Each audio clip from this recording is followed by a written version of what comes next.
Good evening. We will go ahead and start the Planning Commission meeting for August the 29th. If we can have the call to order, please. Chair Guerrero, Here. Vice Chair Armstead, Commissioner Lopez, Commissioner Garcia, Here. Commissioner Quill, Commissioner Flores, Commissioner Lewis, and our other Commissioner Garcia. Present. Okay. Just note, Commissioner Sherrick. Commissioner Sherrick is absent. Yes, thank you. We'll go ahead and have Commissioner Garcia lead us in the pledge, please.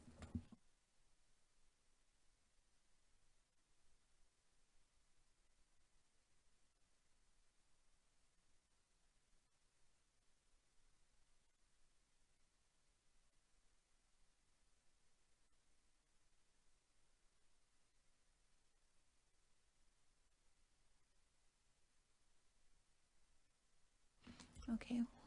We'll go ahead and administer the oath, please. If anyone is wishing to speak, please stand and raise your right hand.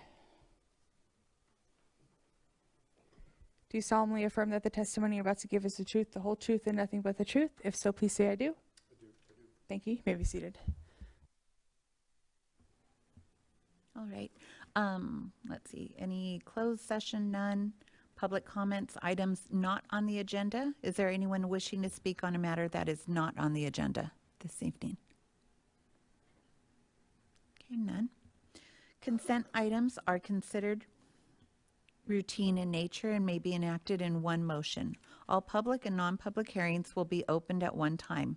Any item may be discussed separately upon request of a member of the Planning Commission or member of the public. Does staff have any updates to the consent calendar? No, we do not. Thank you. Go ahead and have the minutes.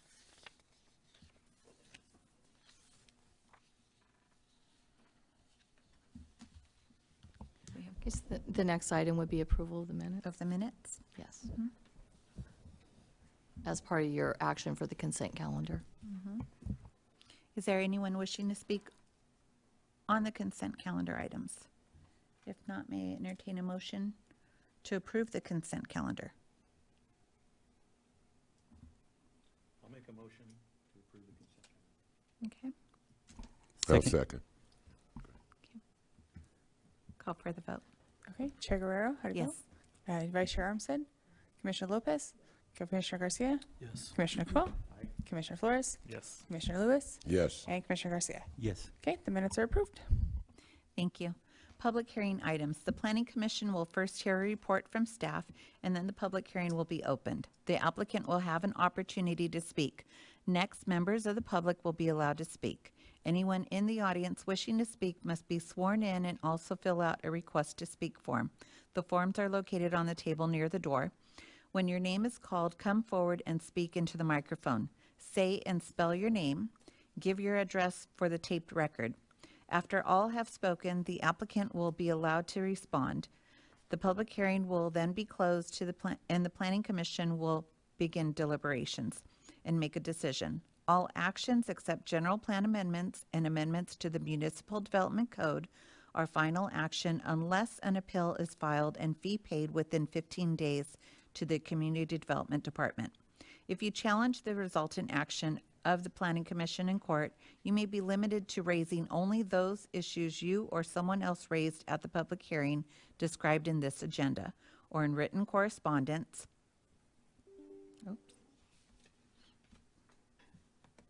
My apologies. Or in written correspondence delivered to the Community Development Department at or prior to the public hearing. So item number 2, please.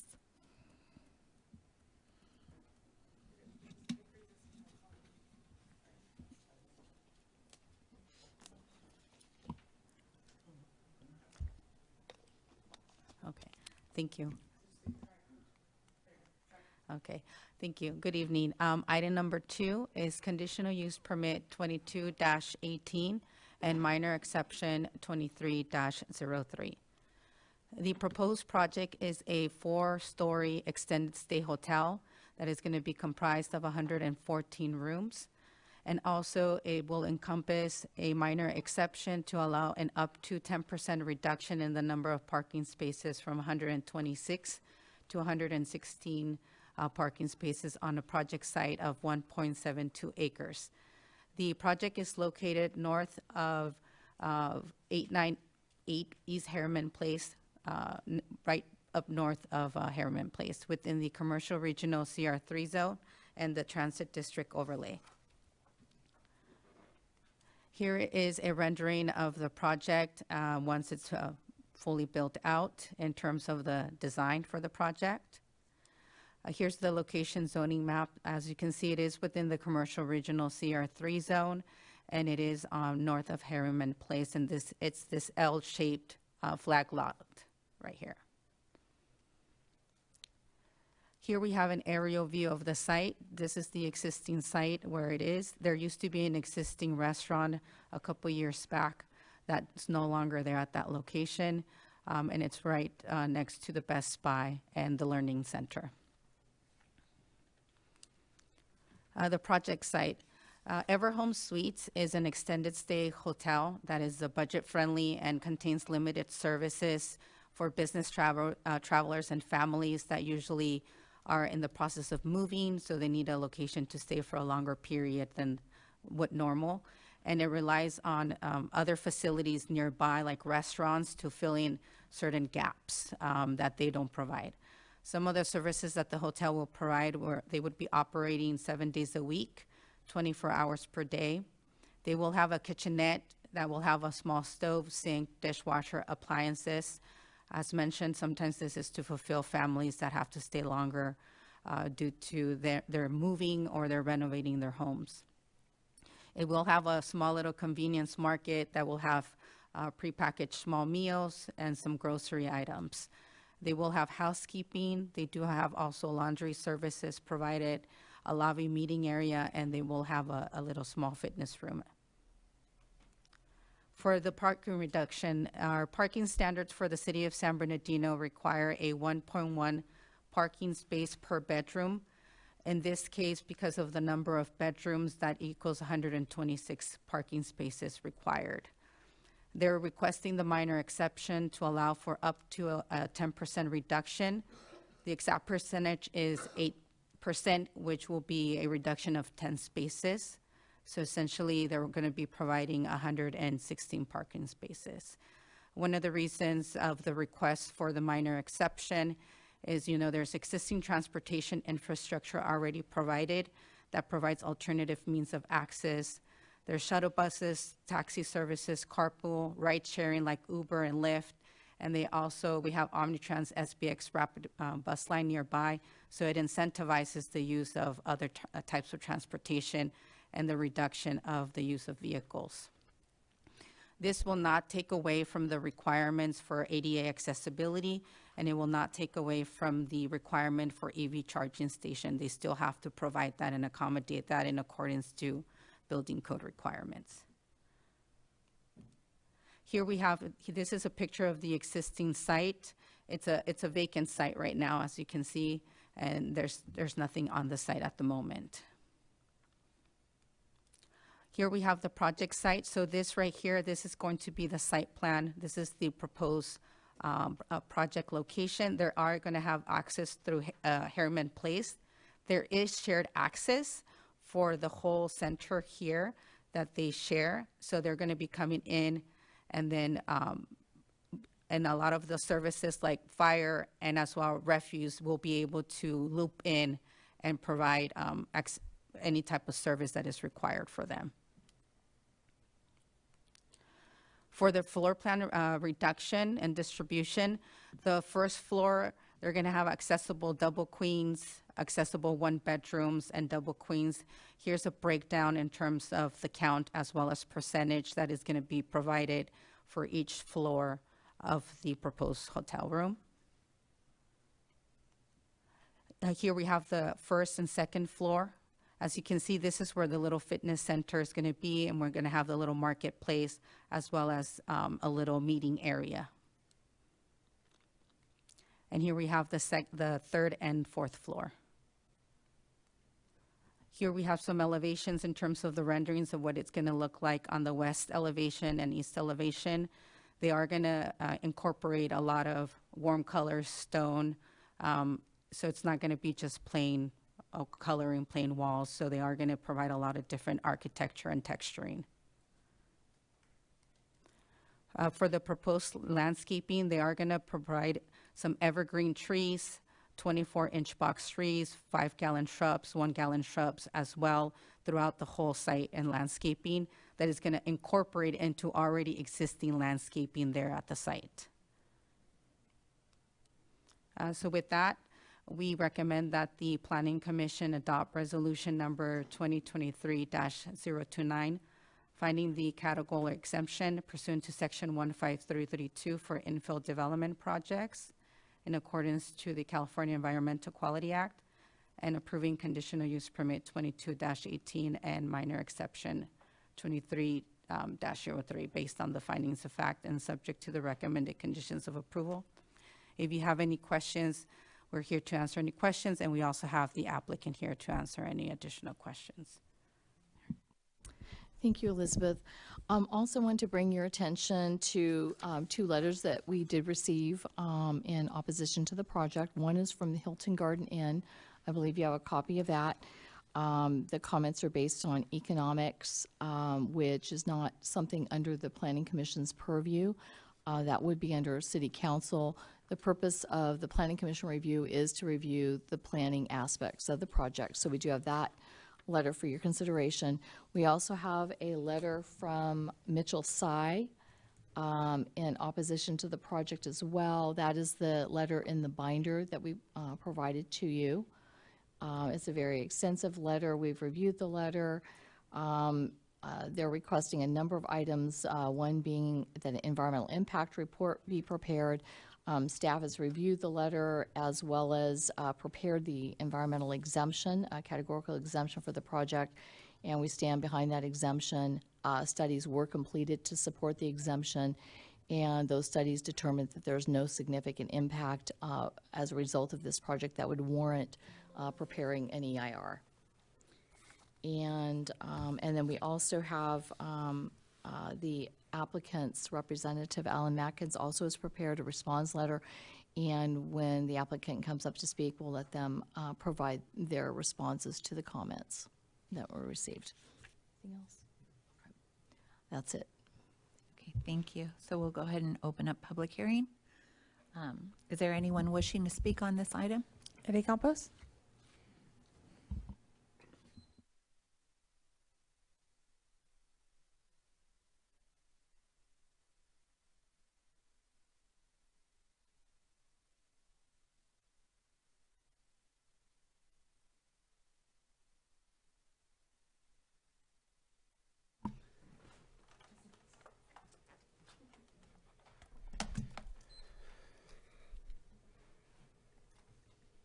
Good evening, Chair, Commissioners.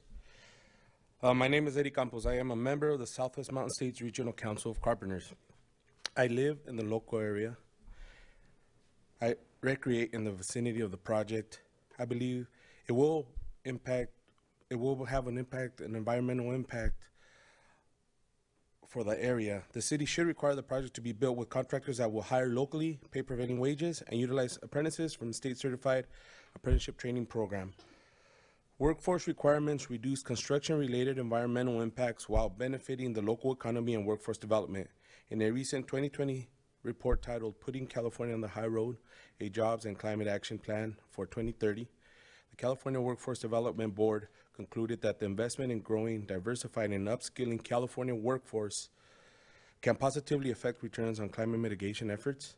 The South Coast Air Quality Management District recently found that local hire requirements can result in air pollutant reduction. Recently, the state of California reiterated its commitment towards encouraging workforce development and housing affordability through the Affordable Housing and High Roads Job Act of 2022, otherwise known as Assembly Bill 2011, which requires projects pay workers a prevailing wage and hire from state-certified apprenticeship programs for projects meeting certain sightings, affordability, and development standards. Thank you very much. Anyone else wishing to speak on this item? Now the applicant. Thank you. Thank you. Good evening. My name is Philip Powers, partner Paladin Equity Capital. We are the developer. First, thank you for setting up this special meeting. I really appreciate it. Timing is always key. We've been working on the project for a couple of years now. We are really excited about the location, not just the immediate location, but the city. The city's growing. We feel very enthusiastic about what's happening with the city, and we don't get into these projects lightly. We do a lot of homework, and we are highly confident that this is going to be not only successful, but is going to contribute to the local economy and the city. We have a number of these projects completed, underway, and on the table. The Everhome Suites brand is a mid-scale brand, so it's oriented towards, as we've heard, it's oriented towards people who are moving. It's oriented towards doctors and nurses, towards people who need to stay in a place for a little longer than just a transient hotel. And it's designed to be a bit different from the typical extended stay brand, which tends to be sort of a box. If you notice in the pictures, we've really designed this to look nice, to look differently. The lobbies are very modern. The FF&E package is very modern. It's significantly more expensive than some of our competition in the mid-scale area. But we felt when we started with this brand that was appropriate, and it's turned out to be true. People have been very positive about the modern, clean feel of the design. We are, as I said, we are ready to get started. Once we begin construction, it'll take a year. We expect to be open in the third or fourth quarter of next year. And as I said, we're really excited about this project. Thank you. Thank you.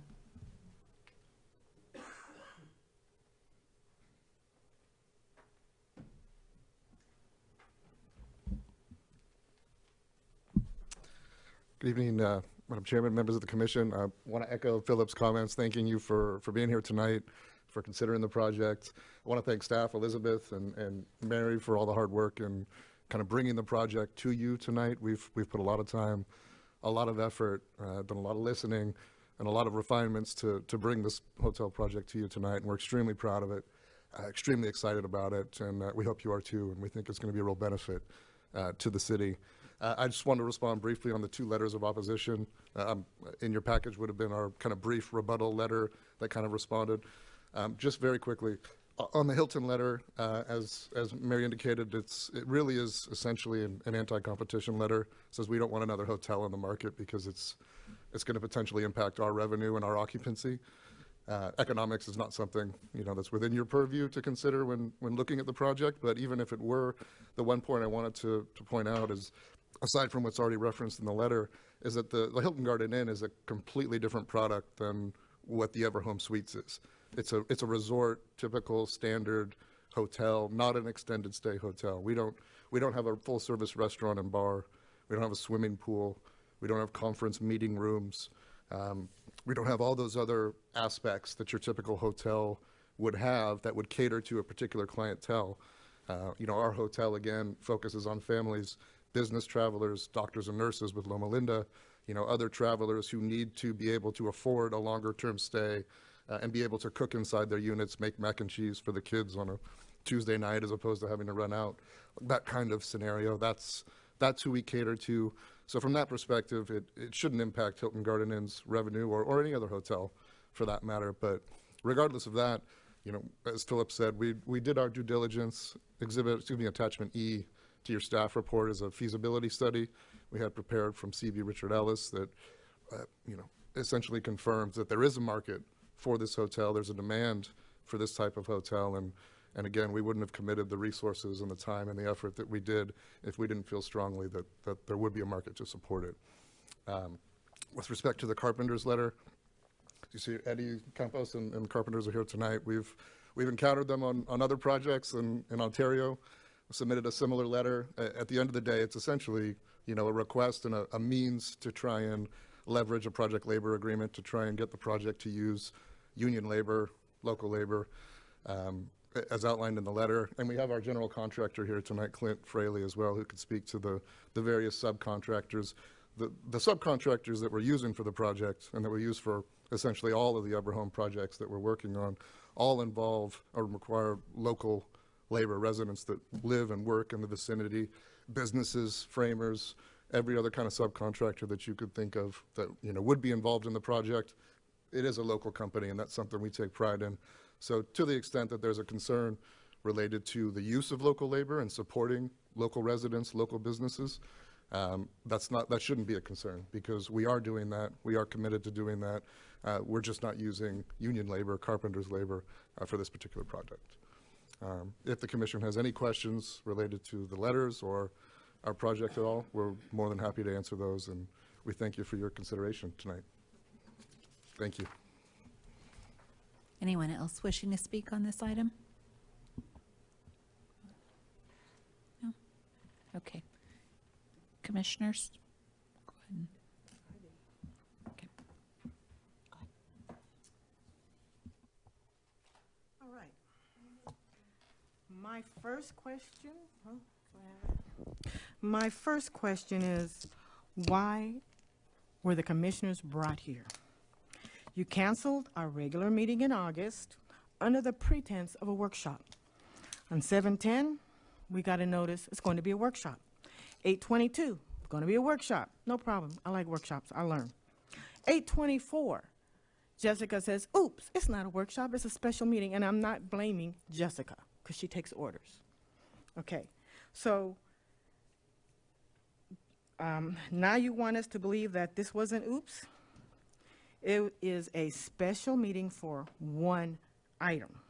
It looks like it was scheduled to keep as little public attention as possible. They couldn't wait till our September meeting. What is the urgency? Please let us know what the urgency, why you called us for a special meeting for one item.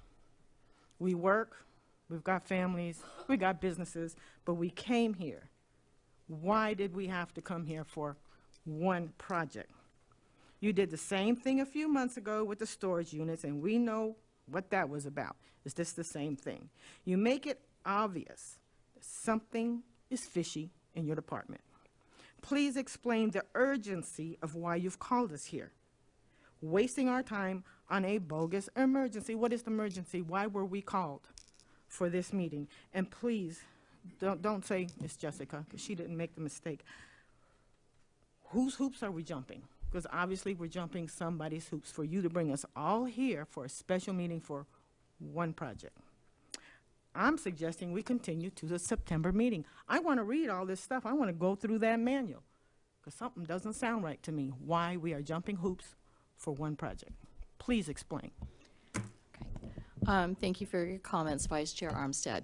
So the August meeting was canceled because I had previous engagements and conflicts prior to my coming here to the city of San Bernardino, as well as your September meeting. Those 2 nights, I already had obligations. I had cleared those with the city manager prior to starting. So that was why we did not have the meeting that night. This item would have been scheduled for that night had I been able to attend. So in order to help facilitate development in the city, we requested a special meeting of the commissioners. We did not have any other items to bring before you, but we did want to continue projects moving forward in the process, and that's why we've called the special meeting. We are also scheduling for September a special meeting, I believe it's September 19th, and we do actually have quite a few projects coming to you that meeting as well. So I see a lot more projects coming through, but that is why we have the special meeting. There's nothing going on behind the scenes. It was my unavailability on the 8th to have a meeting, and to facilitate development in the city. That is why we're having the meeting tonight. But we were misled. Workshop, we were misled.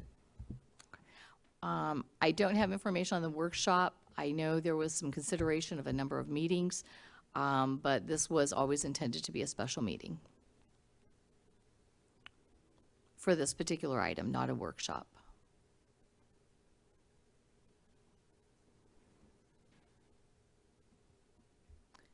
So the item before you is at the pleasure of the commission. You know, I know staff has put a lot of effort in to bring the item before you. We have other meetings coming up. We have a lot of items coming before you, and the staff is here to serve the commission. You know, everything we're doing, the projects we're reviewing based on the requirements that the city of San Bernardino has, our codes, as well as state law and the procedures that we are to go through. So there's nothing behind the scenes that I've observed since I've been here. It's my 3rd month here.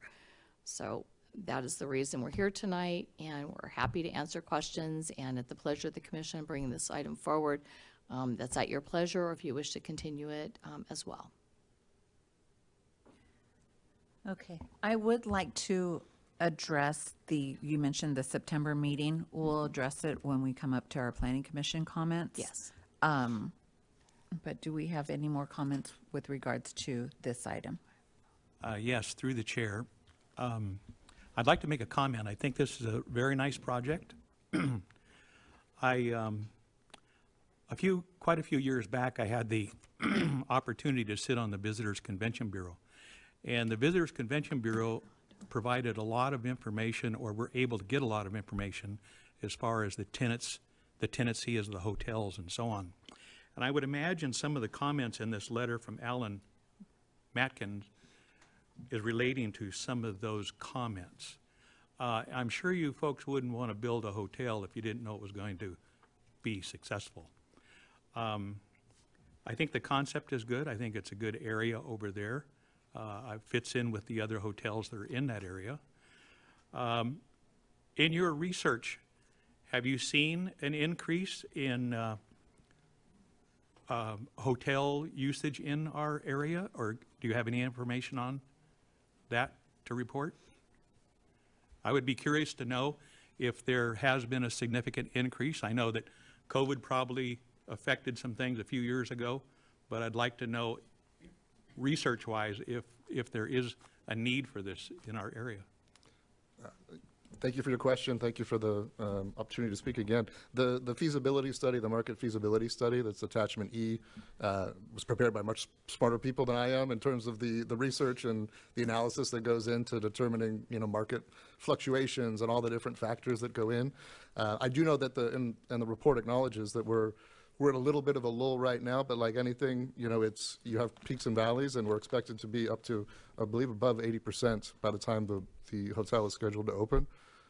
Which is, you know, within the brand, within the scope of the brand and everything that we're proposing, you know, essentially a 100% occupied business. This is, as Philip said, we did extensive research in looking at this site and evaluating the market and making sure that this was a project that was going to be sustainable, not just sustainable, but really would thrive and fulfill a need. No one wants to, you know, bring a hotel to a city and have it sit vacant and not have anyone there. And I think, too, the other kind of wrinkle, which you'd hinted at, is that this is a unique type of hotel. It serves a unique and different type of clientele that's not always, you know, covered by the existing hotels that, you know, offer up all the different amenities and different other features that really, you know, this hotel isn't marketed to provide. And so this type of hotel, the extended stay, the Everhome Suites, which is the top of the line extended stay hotel for Choice Hotels, the entire brand. This is their Cadillac of their hotels, is, you know, will fulfill that need. And we think there's a need there, and the research supports it, and we're excited. Thank you. Do you happen to know what the occupancy rate is in this area right now? I don't know, as of today, I don't know exactly what that, If This month or couple of months? if I may, I believe it's 85% Really? in the area. And usually, we do have a lot of events at the National Orange Show, And so a lot of individuals end up to occupy, especially when they have their larger events, like the raves that usually typically happen. I know they tend to book out the hotels during that period. Thank you. Elizabeth, just for clarification, what are some of the businesses surrounding the hotel or the would-be hotel? So we do have a couple of the residences, Best Buy, the Learning Center. We do have the shopping center across the street, which has some minor like restaurants there at that location. I believe the Home Depot is also nearby. Costco is nearby. So we do have a lot of those, the shopping Okay. centers there Okay. in that area. And then we have small like office, local businesses office businesses there as well. And I know in one of the local businesses there, we're going to have a new health clinic coming in into one of the areas there, which is going to kind of fill the gap there. Okay. And I guess the gentleman, the construction? Oh, Buffalo or whoever? Yes. The construction? Yeah. It says here that you hire locals. Have you a track record with San Bernardino building? Or was this the first project for you? So this will be the first project that our company's done in San Bernardino. We are based out of Louisville, Kentucky. We're a general contractor based out of Kentucky. We're licensed in all 48 states. About 25% of the work that we do is in Southern California. Okay, so So- what was your most recent project, Ontario? No, we have 6 projects underway in Southern California right now. We have another Everhome in Temecula. We have a Everhome in Ontario that we just broke ground on. Well, for the Ontario one, what would you say was the percentage of local hires that you hired? 20%? Define 50%? local.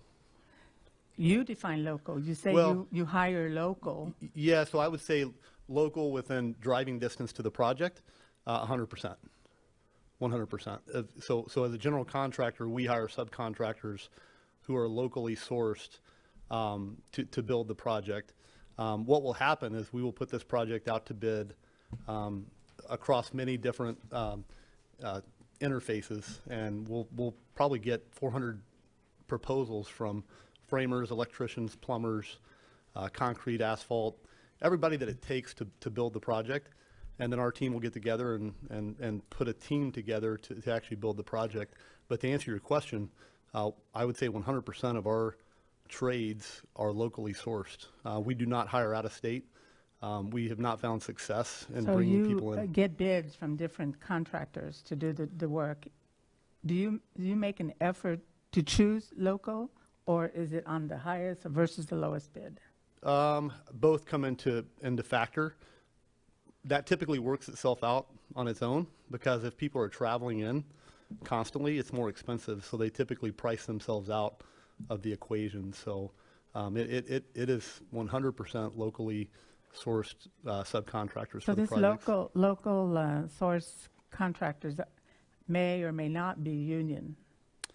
Typically, they are not union. I have a project in Moreno Valley right now, a Wood Spring Suites hotel that we're just finishing. That project, I have one union contractor, and that's our electrician.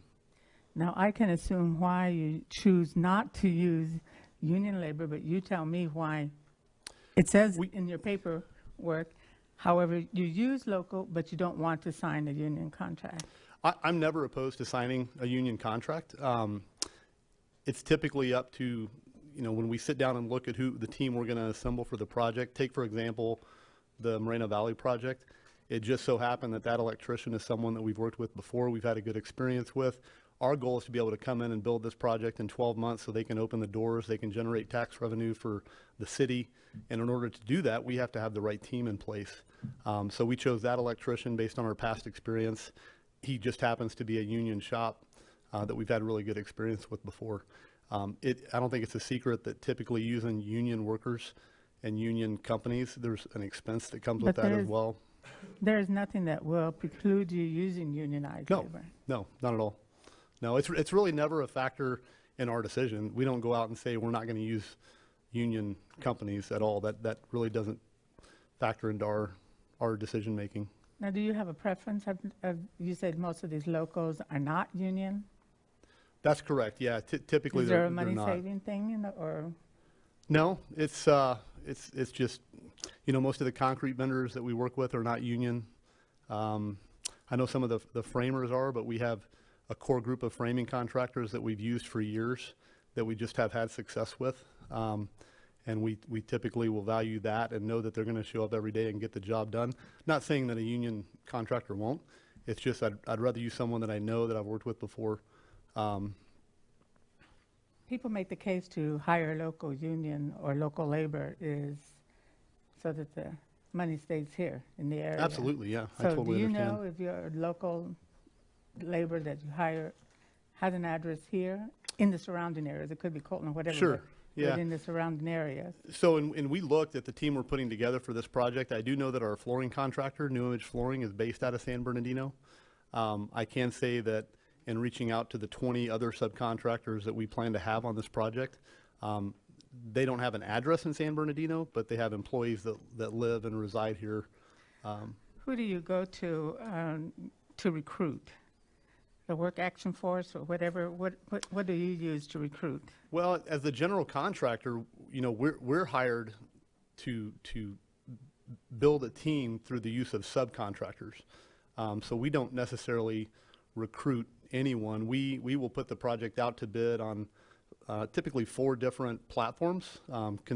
Construction Connected is one, where they will blast it out to thousands of subcontractors in the Southern California market. And then it's up to those subcontractors to put a proposal together through the bid process and submit it Do on a you bid define date. local then anyone living in Southern California? No, but I would say within an hour of the project is considered local. Someone that will have no issues driving to the project every day and then going home. I consider that local. There's someone, Chairman, is that all right to recognize this person who's raising their hand in the audience? Has he filled out a form to Did you speak want to for public speak? speaking? No, I haven't. Okay.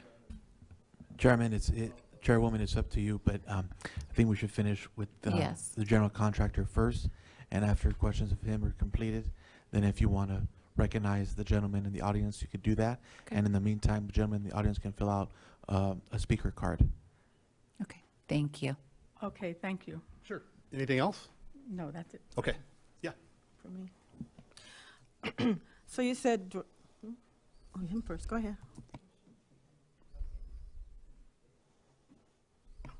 You mentioned driving distances within an hour. That means somebody from LA. When we say driving distance, we're looking at the Inland Empire, and you're not, you're looking at LA.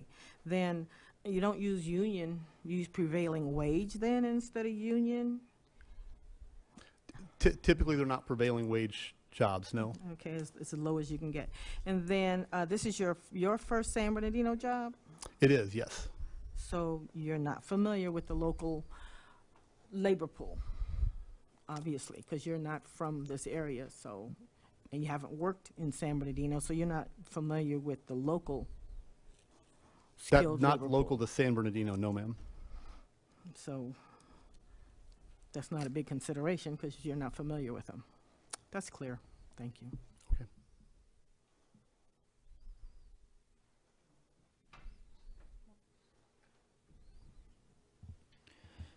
Yeah, how you doing? I'm glad you clarified the driving distance because I was like from Crescent City to San Bernardino, 781 miles, and that's California. So I'm glad you clarified the hour, but an hour doesn't get us too far in Southern California. I mean, sometimes from here to Norco take me an hour plus. So I can respect the commissioner's concern in regards to local hire. You did jot down a few contractors here. Who's to say they're going to be the actual winners on this bid? Obviously, you don't have you're not in tune with local hiring. I think what the commissioners here are saying, union or not, I mean, the fact that a general contractor developer's goal here is going to be to possibly get the lowest, I don't even know responsible, but probably the lowest bidder or lowest relational bidder because of the relation you typically have. You're not giving an opportunity to other contractors that may or may not be lower with better quality work. My concern is, local. I mean, people in San Bernardino need to work. There's a lot of San Bernardino's coming up. We need to put our people here locally to work, and local is not even an hour. Some people don't have means of transportation. They can get to Hospitality Lane over there, you know, through bus, through bike, and are probably really good construction workers. It's just something to take into account too.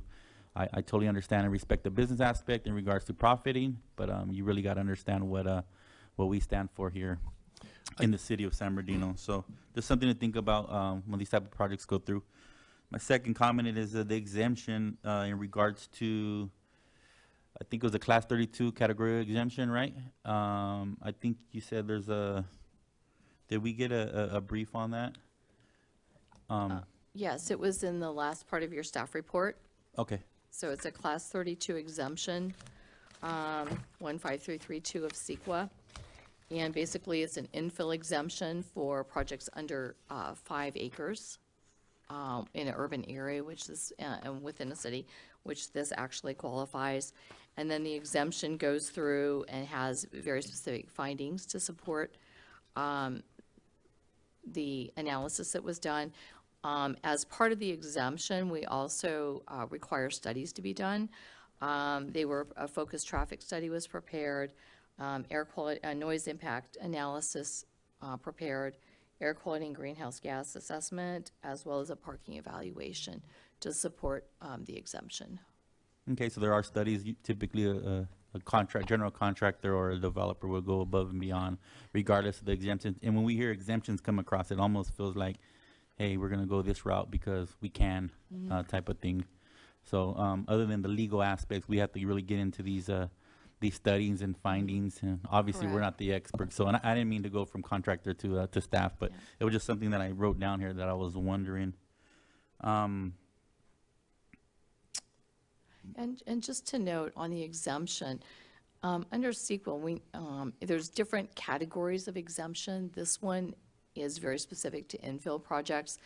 And as an exemption, it doesn't mean we don't have to go through the analysis. We still have to make all the findings under that analysis, which includes preparing studies and then analyzing exceptions as well. So it's a little bit more robust review than just exempt. And if the project does not meet the exemption requirements, then it would kick into either a negative declaration or a mitigated negative declaration. Got it. And lastly, one of the representatives from the either developer or general contractor referenced Everhome as a Cadillac. I wonder why we wouldn't want to pay our local higher Cadillac wages. That's all I got. Thank you. Okay. Anyone else from Commissioner's side? Yes. Yeah, let me, no, I'll be needing you. Yeah, I'll be needing you. So, you are, good afternoon. Thank you for coming. Sure, you bet. Thank you for this project. You are the general contractor. Yes, sir. And you've been a general contractor for 27 years. 27 years. Yes, sir. Is the hiring of local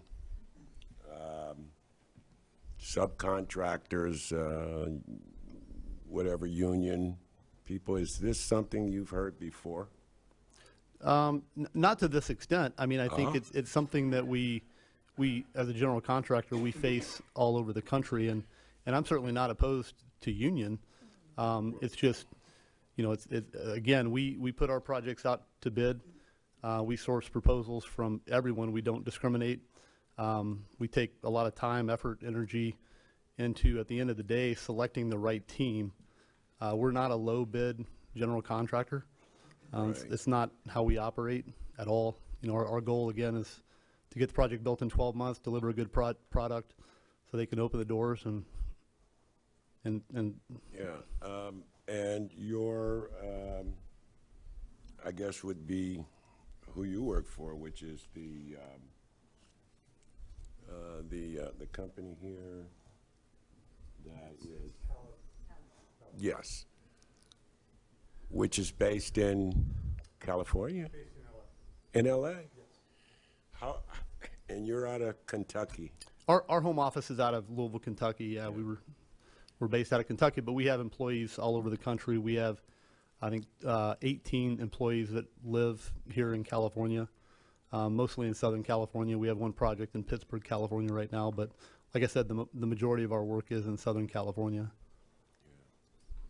And I just want to say, yeah, it's a major concern because being in business for being a contractor, as long as you've been a contractor, specifically a general, I'm surprised that you haven't come across this issue with hiring locally when you're doing a project in a specific place. Is there is there some protocol that you would normally try to reach out to that community and say, hey, look, we've got this, let me do some due diligence in that community to see what's available to me in the way of contractors or whatever? I mean, no, I mean, that's a good question. I don't think traditionally we have done that. We have used the platforms, again, that I talked about for putting the project out to bid. I think one of the things we face now as a general contractor is everyone is busy. I mean, it's really hard to find new contractors that haven't worked for us before that want to actually solicit our projects because they're so busy. They have so many other projects that they just can't handle more. And it's also a relationship-driven business as well, where, you know, these are the electricians, plumbers, HVAC contractors, framers. You know, these are companies that I consider local that we've worked with for, 27 years in some cases, that we have history and experience with, that we know are going to get the project done and make the project successful. So, again, I think there's some confusion around the local work piece. The hour drive time piece is definitely an exception. I would say that most of the people that will be driving into the job sites are probably 15 to 30 minutes away most times. But again, that's really up to the, our electrician's a company called Safeway Electric. They have electricians that live in San Bernardino. Our HVAC contractors, Menifee Valley, they have HVAC technicians that live in San Bernardino. Their actual corporate offices, though, are not in San Bernardino. But New Image Flooring is, and they have a large workforce that live in San Bernardino. So we'll have probably 200 individuals working on the project, and I can't put a number on it, but I would say 15 to 20% probably live in what I think you guys would consider local. But they all live close enough to drive in every day to the project. Well, won't anybody have to fly in? No, that wouldn't be good. Okay, thank you. Sure. Thank you. Yeah, I got a question for, real quick, if we could just go to this real quick. On your site map,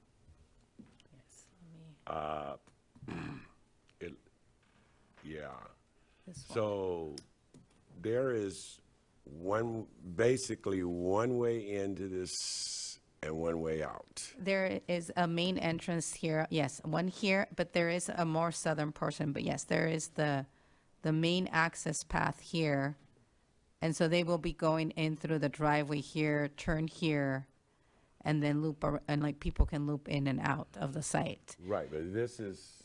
Yeah, that's the access path. There was done, they do have the project, this whole area here, even though they're all individual parcels, they have reciprocal access agreement in place so they can share access through this continual path. Our traffic engineer did do a focused traffic study for the site to make sure that it's still able to maintain accessibility for the project site and for what they're going to be getting in terms of new vehicles. And they were able to maintain and keep up without having to do improvements to the area. So they are going to still be able to keep access and maintain. The Best Buy there also has a lot of parking. They usually are never completely full, so it's still, gradual flow in and out. On this drawing that I'm looking at here that you have up, If you want, I can go to the landscape plans. It's a little bit more, okay, it'll tell me, it'll show me the same thing, I think. yeah, so here, so Yeah. this is the building right here. Right. The Best Buy is more on the southern part of the site, of the project site area. And then the Learning Center is right here. There you go. And so they'll be going in through a driveway here off of Harriman. And so the refuse, as an example, is able to come in, pick up the refuse here at the site, and then circulate back and then out to still continue to maintain access. We reviewed the project with our fire department, and the fire department as well is able to go into the site, loop around, and then service the site on the 3 areas, which is right here, and then on this area, and then service on this area. Is that a walkway that goes around to the back over here? Yeah, there's going to be, so this is right here, there is some parking stalls for the Yeah. Best Buy. And then here, there's a little, there is a little pathway, a walkable access pathway. But there's no parking back there in that area? No, not immediately, like, there is only not immediately right here. There's parking right here. But but nothing that's in the back? Not in the back, no. Do we have surveillance on this building everywhere? I mean, everywhere. Because that's a really nice little nook back there. Yes, I believe there is, Anybody wanna challenge there is that? going to be, We do have extensive CCTVs and surveillance. so there will be Good. surveillance on the site. And what about on-site security? Is that something that you're considering as well? We have, yeah, sure. I'm sorry. We have had on-site security when we felt it necessary in other projects. We don't have it specifically planned, but if we need it, we will. We also train the staff on first response and other safety means. So we try to keep it as covered as possible, whether it's through CCTV or through staff knowledge or additional security when we need it, either in the building or nighttime. And are you, do you like have a pool of employees that you just kind of move around as you open up, or will you be hiring locally for those? We will be hiring positions? locally. We will be. We have a management company that is not part of our group, but which has managed all of our properties, and they hire locally for almost all of the positions. Okay, all right, thank you, thank you. Your mic. Okay. Thank you. My only items would be to, it's a nice project. I do see the need, though, for additional parking to keep it at the 126. Being that it's an not necessarily extended stay brand, but longer term. There could be families with multiple vehicles, so 2-car families that are staying there at the time. And of course, if there's visiting doctors, nurses, I'm sure they'll have a rental vehicle. That would be it. And then as far as the landscaping, the more mature trees, since it is an existing area, property site, is to have more than just the 1 gallons and the smaller plants installed. For the mature trees, right now, they currently are proposing the 24-inch box trees. You would want something more. 30s. 30s, 36, okay. Would that be 36? Okay. 36, and then the plants, I yeah, think they right are- now you have it slated for 1 gallons. They have 5-gallon Oh, 5 shrubs and gallons. also 1-gallon shrubs as well. What are the 1 gallon shrubs? The 1-gallon shrubs, they're like just the small, I don't remember the technical names, family names, but they're just the ground cover ones that kind of spread as it grows out. So they're like the small kind of whipping plants that spread into the ground, and as they grow and mature, So they'll then end maybe up connecting, the but we larger- can ask for additional 5-gallon. Either additional plants to be planted closer together, so that way they grow a little faster, or the larger plants, so they cover more ground. And I do appreciate the commissioners expressing the higher local. It's just unfortunate, though, that when we do and when that does happen, there's no guarantee as to keeping the money here in the city of San Bernardino. I mean, let's face it, we all live here. We don't do every bit of our shopping here in the city, so that happens. So, but thank you for making every effort to do so. Those are my only comments. Thank you. And Chair Guerrero, I did want to make a note that while the Planning Commission has considered comments regarding labor, that is not under the purview of the commission. We do receive numerous, many cities receive letters on projects regarding the unions, but I just wanted to clarify that. Thank you. Through the chair, if I was holding back, but if I could say something about the labor situation. I've been a contractor for over 50 years in this city, and I know for a fact that you can't find union laborers in every trade that it's going to take to build that hotel. If you were going to depend on all union laborers, you wouldn't build the hotel. And I believe Safeway Electric, I've worked with them before, I believe they have an open shop. So I think they do have a union side, and they have a non-union side. So it's always been a question about local labor, and we worked with this through the Chamber of Commerce. We worked with it through the city. I know if you used to be able to do, what used to happen if you were doing a project that was funded by the city, if you were a local contractor, you could get 3 to 5% off that, off your bid. But it is very difficult for any contractor to have a strictly union project in this area. So I know what you're up against, and but again, too, not every trade is available to be union. I know for sure you won't find any sign companies in this area that are union. So, yeah, thank you. With those comments that I appreciate, I only ask that the contractor make some commitment.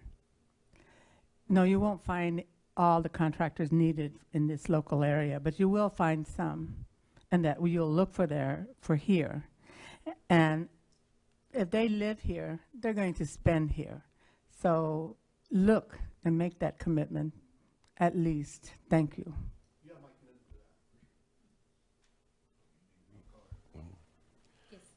Yeah, I'm sorry. Is there a marquee or signage that's gonna be installed here somewhere? Because how will we know you're back there? There is a proposed signage, but that's reviewed through a separate permit. Okay, all right. Okay. Anyone else wishing to speak on this item? I have a quick question, just for my own understanding. So I understand we can't make any conditions of approval related to labor, but there's discussion of local hire under the framing of reducing vehicles miles traveled. Is that under the purview of the Planning Commission or not? The Planning Commission really would open up the city to some legal risk if you impose such a condition, because in theory it could make their project a lot more expensive, and they might come after the city for that difference for what they have modeled the project might cost. So at best, what I have seen other cities do, but not in this situation because they actually have it in their general plan, is a preference. A preference. I haven't seen any city that has a requirement that says you must. I've only seen you shall make a preference for local labor, but I have never seen you must hire local labor. Got it. Thank you. Appreciate it. Thank you. Anyone else wishing to speak on this item? Anyone from the audience? No? Okay, we'll go ahead and close the public hearing.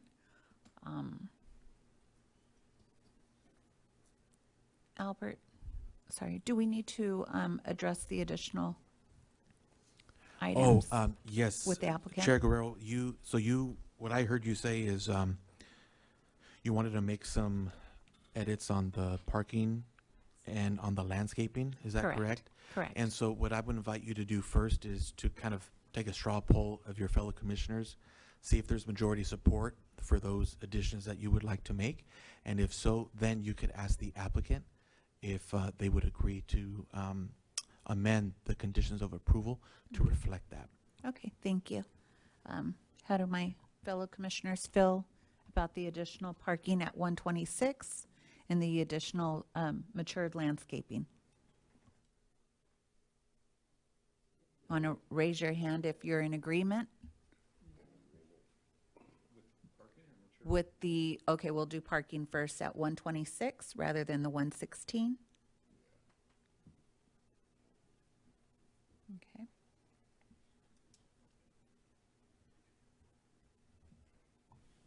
I counted 4, Chair Guerrero, which is not a majority. Okay. All right. And then we'll go to the mature landscaping.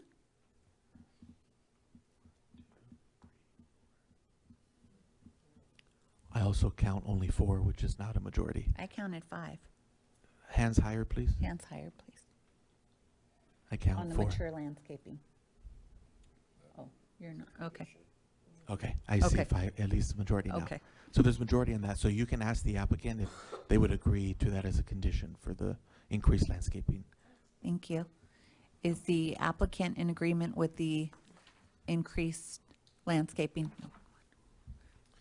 Just to clarify the nature of the increased landscaping, you're asking for 36-inch boxed and 36-inch box trees or 5-gallon shrubs or ground cover planting, or to be planted closer to each other. So well, I think we're already providing 5-gallon shrubs as well as 1-gallon shrubs for the ground cover, which spreads and covers. The larger shrubs are there. We're leaving in place 8 mature trees that will remain there, that will additionally assist with additional shade and landscaping and beautification of the site. I think we're okay with doing the 36-inch box trees. We're certainly willing to do that. I don't believe that, I'm trying to understand better the request for the 5-gallon and the 1-gallon. yeah, for the 5-gallon shrubs, I guess for the 1-gallon shrubs of the 1 gallon that they're providing, what is the percentage amount that you would want us to increase it to? Because we could go up to, 50%, 75%, and that's something that we can review conceptually. Yeah, we can review that and discuss that conceptually. The way that it works with the 1-gallon and the 5-gallon is you have the 1-gallon that spreads as a base layer, and then you have the 5-gallon shrubs that are spaced throughout that add differentiation, articulation. That's how the landscaping plan is designed to be more aesthetically pleasing in that way. So you have the variation. Well, that way you have well, since it's an existing site, to have the ground cover more matured at turnover. So rather than just, to either have it planted closer together. Sure, Or yes. to, We can absolutely satisfy you on that. And we can work out and conceptually with And we planning. can work, I think what, the question is really definition, and so it's hard to really get the exact details Well- right now, but certainly we'll if do the, what we need to. if the commissioners happy. permit, we can condition the project so that they provide those additional landscaping parameters, and then we will work, once the it comes into plan check for review, we can work with the applicant on making sure that they're able to meet a lot of that requirement in terms of the larger trees and incorporating more of the landscaping that is 5 gallons in comparison to the 1 gallons. Right. So that where there's more of that connectivity. And I understand what you're saying. You want it Yes. to look already fully grown since it's already going into an existing site. Correct, So you want to exactly. make sure that it's not going to take a longer period for it to grow out. So we can definitely work with them on making sure that when it comes through our plan check process, we review it at that time frame and make sure that we're getting more of the 36 box trees. They do have existing trees out to the site, and so making sure that they're going to keep those existing trees and they call out what the heights are of those existing trees, and then making sure that we have more of the 36-inch box trees as well, and then making sure that we incorporate more of the 5-gallon types of trees and the shrubs and closer together. Right. Okay. Yes, thank you. Now, Yes, is that absolutely. acceptable? Okay. Absolutely, that's acceptable, yes. So, okay. We did. No, because there were only 4 hands.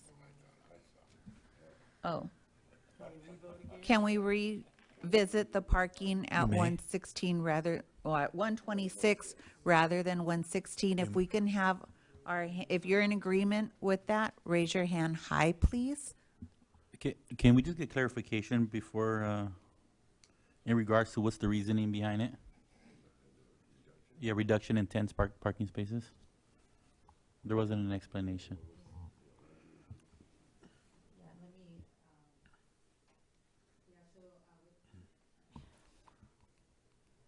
So the request, so within our development code, there is a minor exception regulation that allows for specific standards to be deviated from our standard code requirements. Within our code, the parking space requirement for hotels is 1.1 space per bedroom. In this case, there's 114 rooms, so that equates to 126 parking spaces. Within the project site area, they were only able to accommodate 116 parking spaces. Before we even go into, and we looked at different avenues in terms of seeing if they're able to give us those additional 10 parking spaces. But we do analyze and make sure if there are reason for the minor exceptions, we have to provide findings and reasons as to why we allow for this deviation in the requirement. In this case, one of the thresholds, they can't go above 10% because at that point you're hitting a variance, and that wouldn't be supported based on the site in itself because there's nothing that deprives the site to that extent. In this case, the percentage was 8% in reduction because that's 10 parking spaces based off of that. One of the things we looked at was the existing location. It is located within the transit district overlay, which the point of the transit district overlay is to incentivize and allow for less use of vehicles and use other methods of transportation. So we made sure that it was near the Omnitrans SBX line, which it is within like half a mile of that. Whether the site in itself has accessibility for shuttle buses and taxi services, and also carpool and ride sharing like Uber and Lyft.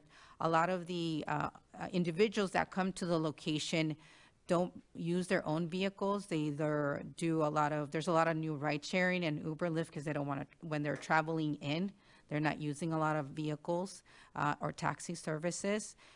The applicant also provided a parking analysis that was incorporated as part of the exemption document, and where they've indicated that most of this use in itself through the ITE transportation usually only really uses about 88 spaces in general in accordance to the information transportation report. So we took all that into consideration in determining whether we could have the findings to support this minor deviation. So that's how we concluded that we would be able to support it and still obtain the ADA parking requirements and still obtain the EV charging stations, which is of importance within our building codes. Oh, how many EV charging stations will be incorporated? I believe it's four EV charging stations. Usually, that's something that has to be provided in accordance with the building code, depending on how many parking spaces they provide. It's mandatory now. It's a requirement. So that's what we took into account. They provided the parking analysis support. We took into account the fact that it is within the transit district overlay, and the whole purpose of that is to incentivize the less use of vehicles and use other methods of transportation, public transportation, and then also taking into account the amount of parking spaces that was being requested, and that it still fell within the parameters of that deviation that is allowed per our code. You've got 116 spaces, 4 of which are EV. Correct. Oh, 10. 10. Yikes, that's a bigger number. Yeah. There's a lot of 10 users 10 that are are using, EV. yes. You've allocated, I know there's some formula for the disabled parking. Usually it's, I believe for this site, it's probably within 3 to 4. 3 Like to 4. Yeah, and one of them has to be van accessible. Yeah, it looks like there's 4 plus 1 van. Yeah, 5 total. 5. Wow. Leaves us about, it leaves us about 111. 111 for Just regular and regular. regular right. parking spaces. And employees, this is true. Usually Well, how many employees? about 4 employees per shift. About 4 employees will be there for the site per shift. It's a 24/7 operation. Oh. Okay. There's also Best Buy's parking lot. I don't know if folks are allowed to use it, but that's empty at There- 100%, 90% of the Yes. time. Yeah, there is the Best Buy parking, but there are regulations in terms of whether they're able to use that between their CCNRs in place, so they're only able to use the similar access, but not the shared parking area. So that's why we didn't take that into account, even though realizing that there is a lot of space available at the Best Buy. And if I'm staying there and coming back from dinner at 10 p.m., I'm not parking at Best Buy. And walking across, no. Yes. So, I would hope that we get enough residents to be able to make enough money in the area to shop at Best Buy, and let's fill the parking lots, right? Okay, if we could go ahead and do our hand-raising poll of going from the 116 to the standard of 126 in parking, if we can do that for the final time? Okay.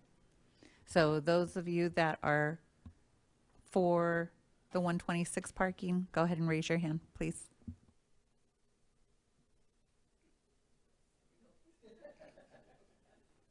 Okay, so parking stays at 116. All right, so any other comments? We can go ahead and close the public hearing now and call for a motion, please.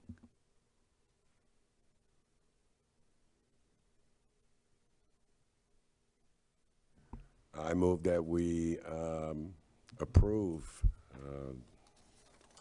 Okay, I gotta get my glasses now. Hang on here. I don't have the numbers. You got it? Yeah, they're right there. Thank you. I make a motion that we approve conditional use permits 22-18 and its minor exception 2303. I second. Call for the vote. Okay, Chair Guerrero, Yes. Vice Chair Armstead. How do you vote?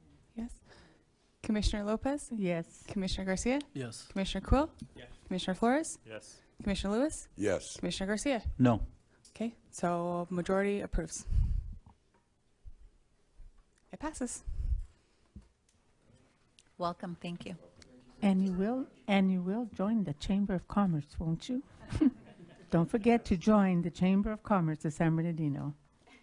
And that's second by Mr. Quiggs.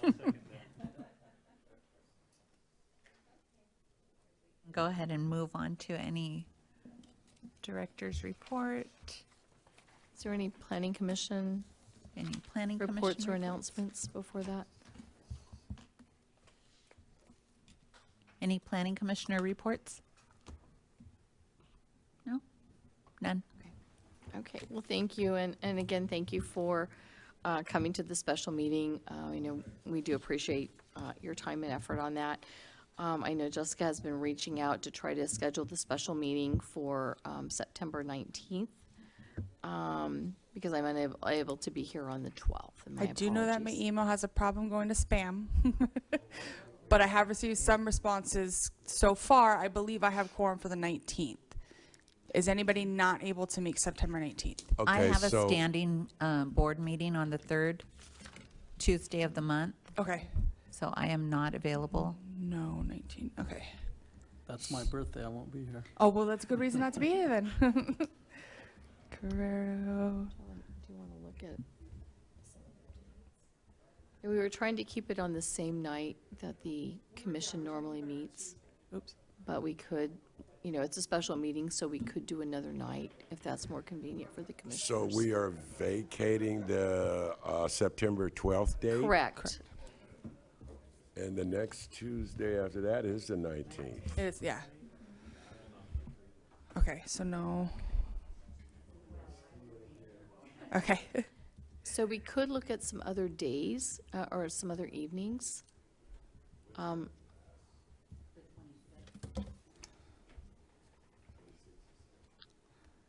many items are we looking at, roughly? Probably 4 or 5. A couple items that we have coming up is the short-term rental ordinance is coming up, and so that will be on the agenda. I believe we have a few, I think there's probably about 3 other development projects that we're looking at.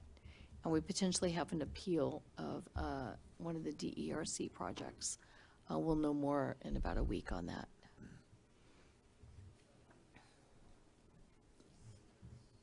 If we were to have it on the 26th, and I know this is seeing things a little further out, items that would be proposed for October 10th, is it possible that they would be ready for September 26th meeting, if that's a go?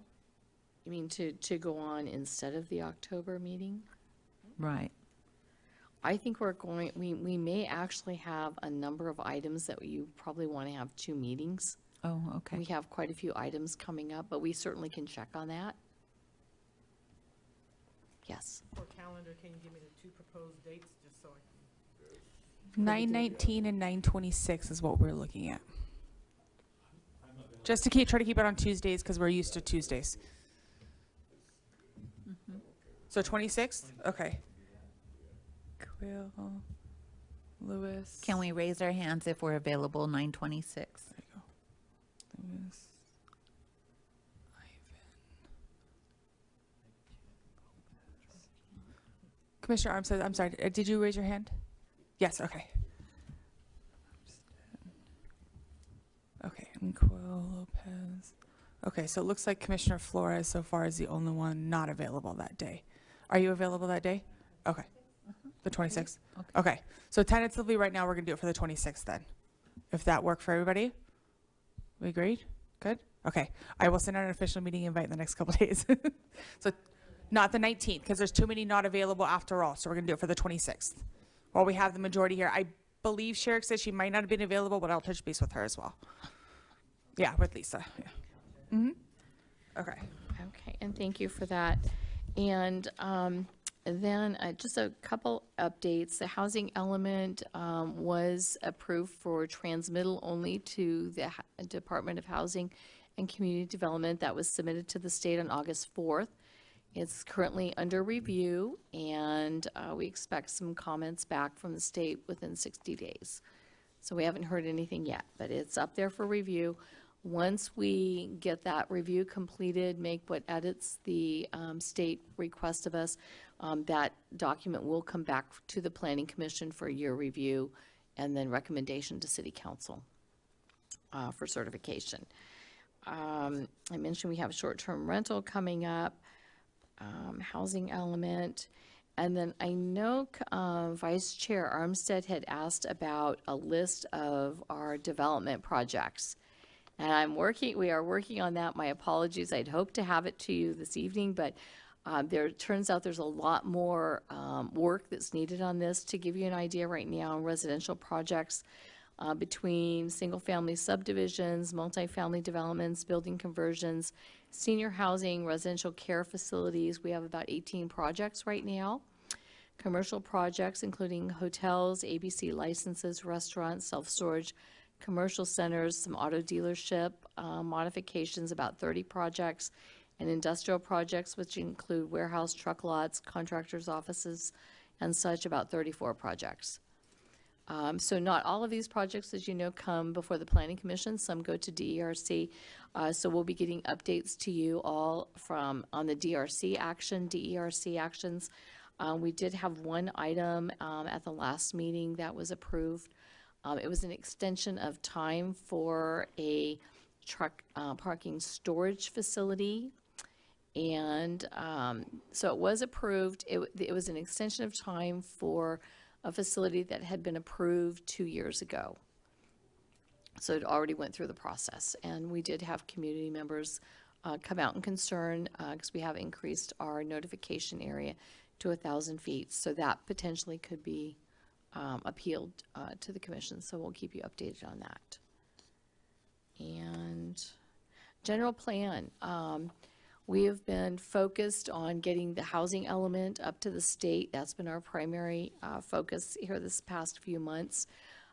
So now Travis, who is also, I wanted to announce, he's not here, but he is our new senior planner. He is heading up the general plan, and we'll be getting back on track with general plan committee meetings and getting that back on track. Right now, we're finalizing the land use element, actually the land use plan. That's a key component to being able to complete the next sections in the process. So that will be up and coming. So we're making headway there. Yes.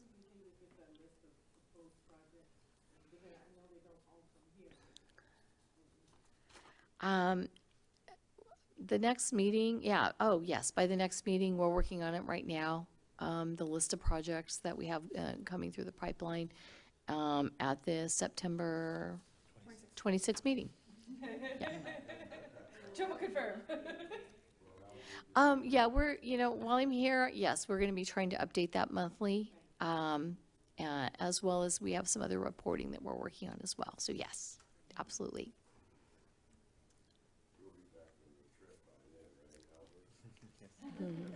Yes, I will. And I also just want to build upon something Mary said.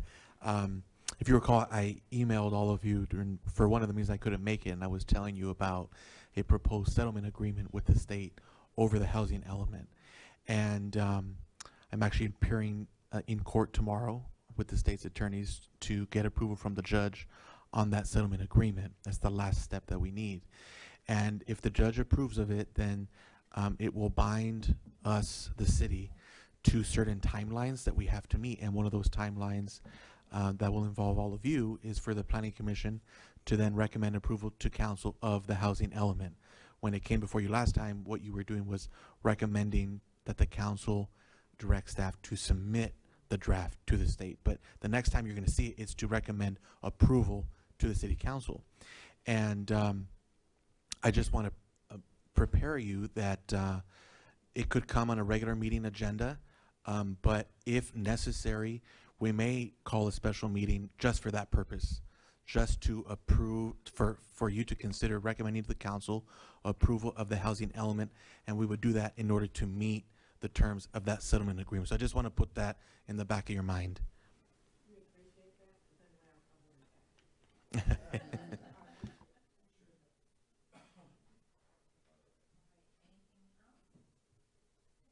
We'll adjourn the meeting at 7:28 PM.